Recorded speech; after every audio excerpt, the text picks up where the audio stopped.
Hello छात्रों, आज आपको मैथ के बारे में रेशियो और प्रपोर्शन यानी अनुपात समानुपात, इसमें हम ये दूसरा वीडियो आपको देने वाले हैं। इससे पहले वीडियो में आपको 3-4 टाइप के क्वेश्चंस आपको दिए थे। अब हम इसके बारे में बात करेंगे। तो आइए शुरू करते हैं। एक चौथे 4 टाइप 4 का क्वेश्चन इसकी ट्रिक्स के साथ। यदि देखिए कोई अनुपात हो A अनुपाते B समानुपाते B अनुपाते C अगर है और इसमें B और C दो संख्याएं हों तो प्रथम समानुपाती A, B और C दो संख्याएं हैं, प्रथम समानुपाती A बराबर होगा B² C। इसमें कोई नई बात नहीं है। जैसे बाहर का बाहर से यानी A गुणे C और अंदर का अंदर से यानी B गुणे B, तो A इंटू C बराबर B², तो A बराबर B²/C यही लिखा गया है। तो आप ऐसे ही ध्यान दे दीजिए, या तो इसको जानते हो तो कोई बात ही नहीं है। यदि A और C दो संख्याएं हों तो मध्य समानुपाती यानी B बराबर, अब चूंकि B² बराबर AC होगा तो B बराबर √AC, A अनुपाते B समानुपाते B अनुपाते C, यानी मध्य समानुपाती B बराबर √AC। यदि A और B दो संख्याएं हों तो तृतीय समानुपाती C बराबर, जाहिर सी बात है क्या हो जाएगा, C बराबर B² A। इस तरीके से आपका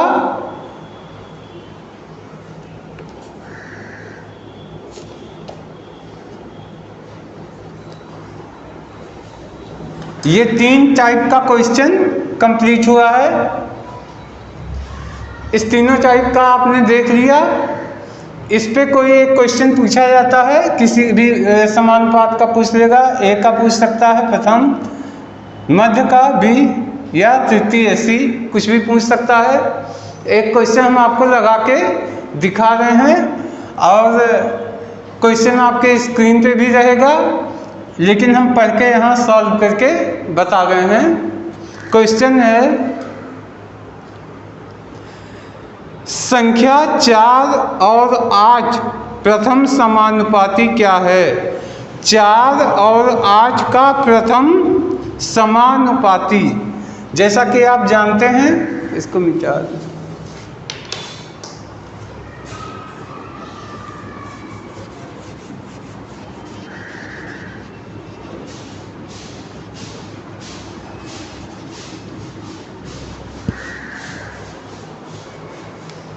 कह रहा है संख्याएं 2 है, 4 8, इसका प्रथम समानुपाती बताइए। तो आपको मालूम है प्रथम समानुपाती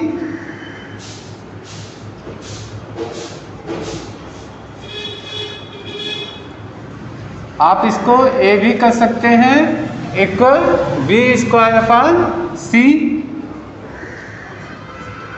यानी आपका ये हो गया B है 4 और C है 8। तो यहाँ पे आपका हो गया 4 का स्क्वायर/8, 4 चौक 16 बचे 8 2। इस तरीके से ऐसे क्वेश्चंस आपका रेलवे SSC वगैरह में ये ऐसे क्वेश्चंस बहुत पूछे जाते हैं। तो इन्हीं 3 फार्मूलों को, प्रथम, मध्य और तृतीय समानुपाती को देख करके आप इसको फार्मूले के हिसाब से सॉल्व कर सकते हैं। अब आते हैं दूसरे टाइप का क्वेश्चन।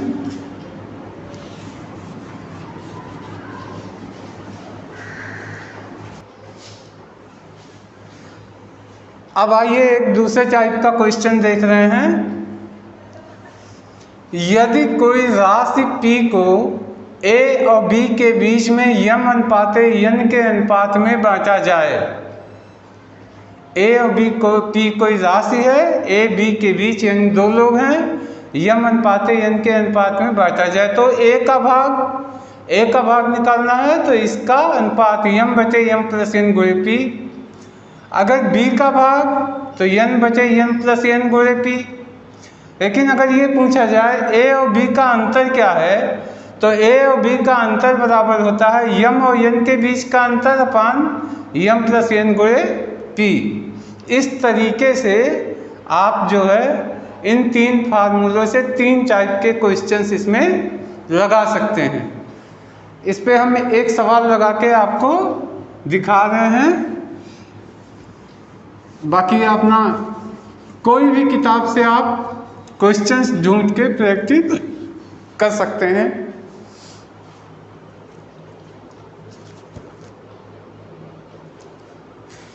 एक क्वेश्चन हम आपको दिखा रहे हैं। रमेश और जयचंद्र ने किसी व्यापार में पूंजी 9:11 के अनुपात में निवेशित किया। यदि उनके द्वारा निवेशित कुल पूंजी 3240 रुपया है तो उसमें जयचंद्र का हिस्सा रमेश से कितना अधिक है।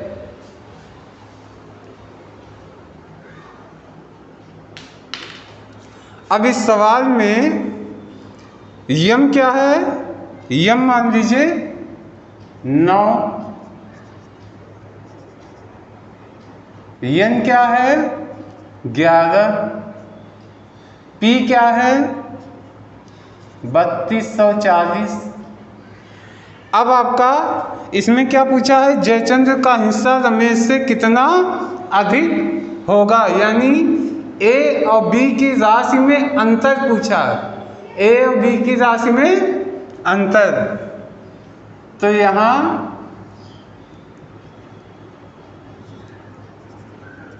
राशि में अंतर बराबर होगा यम और यन के बीच का अंतर, यम यन के बीच का अंतर तो घटा लीजिए, जो ज़्यादा हो उसमें से कम को घटा लीजिए। 11 माइनस 9 अपान यम प्लस यन, 9 प्लस 11 गुणे पी 3240। 11 में से 9 गया 2, 11 9 20 गुणे 3240। काट दीजिए, इसी से काट लीजिए, 2 दाएँ 20 और 10 से काट दीजिए 0। आंसर 324 इसका आंसर हो गया। इस तरीके से आप तीन टाइप के ये क्वेश्चंस सॉल्व कर सकते हैं। ए का हिस्सा या बी का हिस्सा या ए और बी के हिस्से में अंतर कितने का है। अब आ जाइए एक दूसरे टाइप का क्वेश्चन देखते हैं, टाइप 6। इसमें और पहले में, इससे पहले जो हमने क्वेश्चन किया उसमें 2 लोग थे ए बी, अब की बार 3 लोग हैं।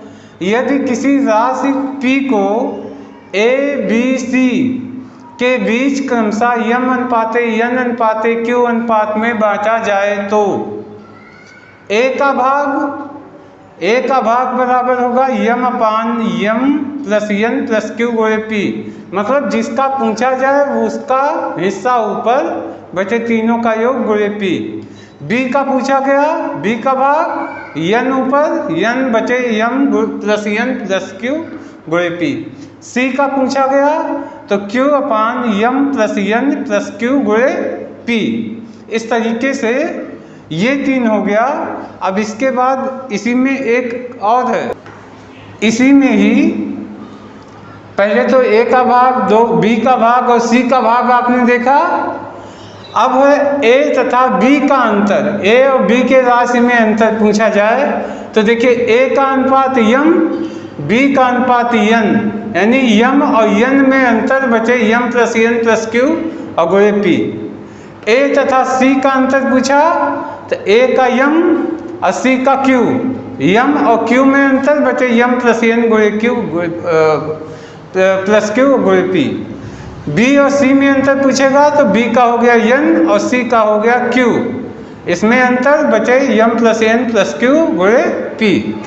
इस तरीके से इस एक क्वेश्चन में 6 क्वेश्चन बनते हैं और आप अगर इनको ध्यान से समझ लीजिए तो उम्मीद है कि क्वेश्चन आपसे अच्छे से सॉल्व हो जाएगा। एक क्वेश्चन हम लगा के दिखा रहे हैं और बाकी अपना प्रैक्टिस किसी भी कॉपी किताब बुक जिससे होगा ऐसे क्वेश्चन को देखिए, क्वेश्चन को फार्मूले को दिमाग में बैठा लीजिए, इसके बाद सॉल्व करिए। किसी भी बुक से किसी भी क्वेश्चन को सॉल्व कर लीजिए।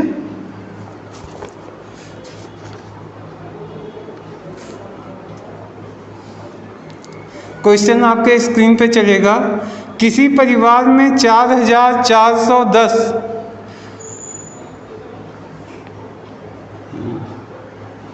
किसी परिवार में 4410 रुपए को 3 बेटों में 3:7:8 के अनुपात में बांटा गया। सबसे छोटे बेटे को कुल कितनी राशि प्राप्त होगी यदि प्रदत्त अनुपात छोटे से बड़े बेटे के हिस्से के रूप में है। देखिए यहाँ पे अनुपात का हिस्सा पहले छोटे से बड़े बेटे के रूप में है और 3 बेटे हैं तो 3:7:8 के अनुपात में है, यानी जो पहला बेटा है सबसे छोटा होगा, यानी 3 सबसे छोटा होगा। अब P आपका हो गया 4410, P 4410, इसको यम मान लीजिए 3, N 7 और Q 8। अब पूछा है सबसे छोटे बेटे को राशि कितनी मिलेगी जबकि नीचे से ऊपर की तरफ, तो सबसे छोटा बेटा 3 के हिस्से में है तो इसको कर सकते हैं, यानी इसको आप मान लीजिए A का हिस्सा।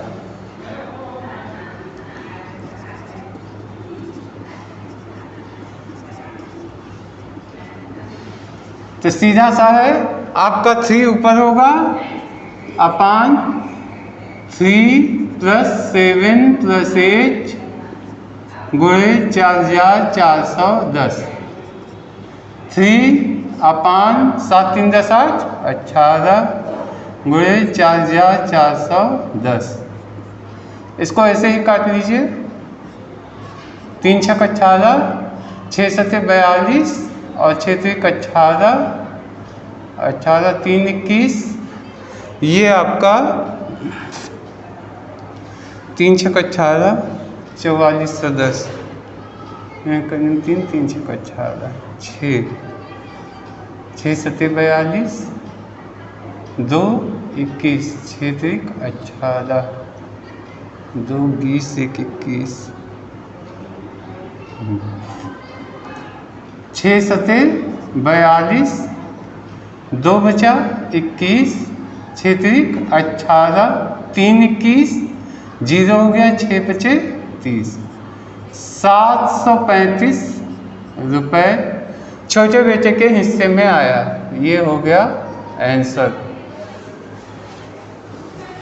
इस तरीके से आज इन 3 ट्रिक्स में कम से कम आपके लास्ट में 6 3 9 12-15 क्वेश्चंस आपके इसमें बनते हैं, तो इनकी प्रैक्टिस कीजिए। अगले दूसरे वीडियो में, तीसरे वीडियो में हम फिर इसी के ही कुछ और टाइप के क्वेश्चन लेके आएंगे। चैनल को सब्सक्राइब कर लीजिएगा जिससे जैसे वीडियो आए आपके पास इंफॉर्मेशन पहुंच जाए, आप आराम से बिस्तर पे लेटे हुए भी क्वेश्चन को समझ सकते हैं, आराम से सॉल्व कर सकते हैं। Thank you.